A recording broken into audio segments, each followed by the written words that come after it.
President Biden, meantime, has gone a second full day without an on-camera comment about the situation in the Middle East. His administration is also engaged in a bit of damage control about its Iran policy on a number of fronts. And now, as we said, confirmation of American dead, 11, and possible American hostages.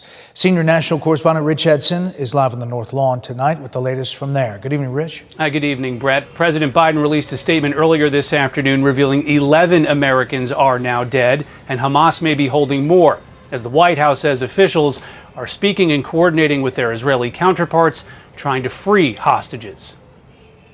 We're talking to them about resources and capabilities and needs that they might have that we might be able to help them with. That's about as far as I'm able to go today. President Biden says the United States is working to confirm that Iran-backed Hamas is holding Americans. He says the administration believes that's likely. The White House is also facing criticism of its Iran policy. From the very first day of the Biden administration, they moved towards appeasement. Hamas is just one of many militant groups Iran supports across the Middle East.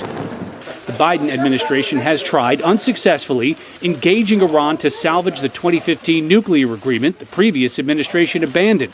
Biden officials maintain the best option to prevent Iran from building a nuclear weapon is through such an agreement.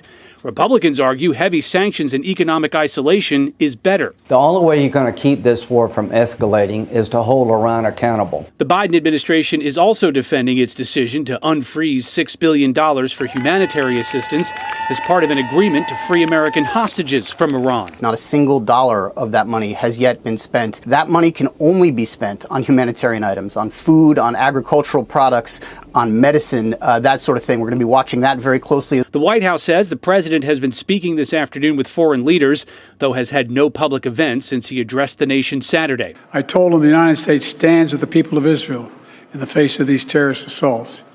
Israel has the right to defend itself and its people. Full stop. In his statement today, President Biden said that federal law enforcement is closely monitoring for any type of threat in the United States in connection with the terrorist attacks in Israel. The FBI has said it has no credible or specific information indicating intelligence showing that there is an attack imminent in the United States. Brett?